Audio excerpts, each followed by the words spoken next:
তাদের ভবিষ্যতের দায়িত্ব মোহাম্মদ ইউনিসের, তাদের ভবিষ্যতের দায়িত্ব তাদের বর্তমান যে পার্টনার বেরিয়েছে আপনার পাকিস্তানের যে ওই সেনাপ্রধান, তার সে দায়িত্ব নেবে। তারা তো এখান থেকে চলে গেছিল যে আমাদের সঙ্গে হিন্দুদের সঙ্গে একসঙ্গে থাকা যায় না। তাহলে তারা এখানে এসেছিল কেন? তারা এখানে এসেছিল, আপনাকে মনে রাখতে হবে, তাদের দলে দলে পাঠানো হয়েছিল এখানে ভোট ব্যাংক তৈরি করতে।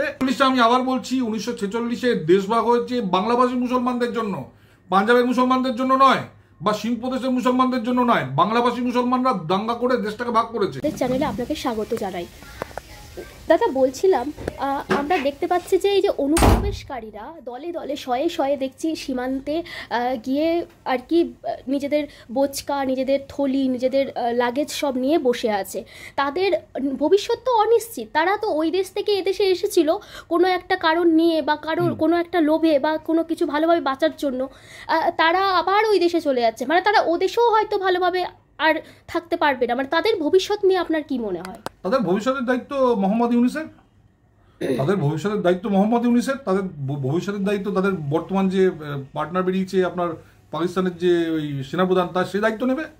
তারা তো এখান থেকে চলে গেছিল যে আমাদের সঙ্গে হিন্দুদের সঙ্গে একসঙ্গে থাকা যায় না। তাহলে তারা এখানে এসেছিল কেন? তারা এখানে এসেছিল, আপনাকে মনে রাখতে হবে, তাদের দলে দলে পাঠানো হয়েছিল এখানে ভোট ব্যাংক তৈরি করতে।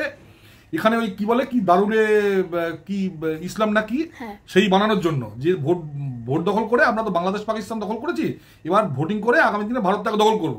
ভারত দখল করেনি, এবার ফিরে যাচ্ছে। তোমার সেনার দায়িত্ব তোমাকে নিতে হবে, আর কেউ নেই। এরা তো সৈনিক বেসিক্যালি, এরা কিন্তু এখানে পেটের দায়ে আসেনি কেউ, আপনাকে মনে রাখতে হবে। এরা এসেছিল ভারত দখল করতে, একদম মানে সারা পৃথিবীতে এরা গত 1400 বছর এই কাজ করে এসছে। এরা ভারতে এখানে এসে যেমন কাশ্মীরটাকে দখল করে নিয়েছে, কাশ্মীর আমাদের হাতের বাইরে চলে গেছে। কাশ্মীরি পণ্ডিত বা কাশ্মীরের যে বাল্মীকি সমাজ সকল যারা এসসি এসটি যারা, তাদের যেমন কোনো রকম মানবাধিকার দেয়নি, এরা ঘাট ধরে বিদায় করে দিয়েছে।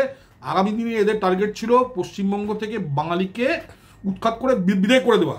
অলরেডি ইন্ডাস্ট্রি বন্ধ করে দিয়েছে জ্যোতিবাবু, বহু বাঙালি উৎখাত হয়ে গেছে। ভূমি সংস্কারে বহু বাঙালি উৎখাত হয়ে গেছে, তাদের ছেলেমেয়েরা সব বাইরে থাকে, বোম্বে, ব্যাঙ্গালোর বা নিউ ইয়র্ক বা ক্যালিফোর্নিয়ায় থাকছে তারা। এইবার নেক্সট টার্গেটটি ছিল যে এখান থেকে বাংলাদেশ থেকে লোক এনে ওই জায়গাগুলো আমরা ভরিয়ে দেবো।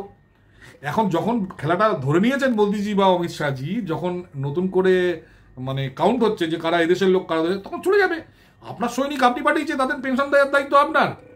আপনার সৈনিক যুদ্ধ করেছে, হেরে গেছে, ফিরে গেছে, পেনশন আপনাকে দিতে হবে। পেনশন ইউনিসকে দিতে হবে, পেনশন ওই পাকিস্তানের যে আছে ওই কি খাজানাকে, তাকে দিতে হবে। এই নিয়ে অন্য কেউ দায়িত্ব নেবে না, এর দায়িত্ব আমরা কেন নেবো? এই বাংলাদেশের সাথে তো হাসিনা যখন সরকারে ছিল তখন তো বাংলাদেশের সাথে ভারতের একটা ভালো সম্পর্ক ছিল, সুসম্পর্ক বজায় ছিল। কিন্তু এখন দেখা যাচ্ছে বাংলাদেশ প্রচণ্ড পরিমাণে ভারত বিদ্বেষী, এবং যে পাকিস্তান তাদের ওপর এত অত্যাচার করেছিল, যার কাছ থেকে মুক্তি পাওয়ার জন্য ভারতের সাহায্য নিয়ে বাংলাদেশ স্বাধীন হয়েছিল, সেই পাকিস্তানের সাথে এখন দোস্তি। আমি আপনাকে বলছি, এটা সম্পূর্ণ একটা ভুল ধারণা, একদম সম্পূর্ণ ভুল ধারণা। বাংলাভাষী মুসলমানরা এই উপমহাদেশের সবচেয়ে সাম্প্রদায়িক কমিউনিটি। এরা কোনোদিন আমাদের প্রতি সদয় ছিল না। 1946-এ আমি আবার বলছি, 1946-এ দেশভাগ হয়েছে বাংলাভাষী মুসলমানদের জন্য, পাঞ্জাবের মুসলমানদের জন্য নয়, বা সিন্ধ প্রদেশের মুসলমানদের জন্য নয়। বাংলাভাষী মুসলমানরা দাঙ্গা করে দেশটাকে ভাগ করেছে, নাম্বার 1।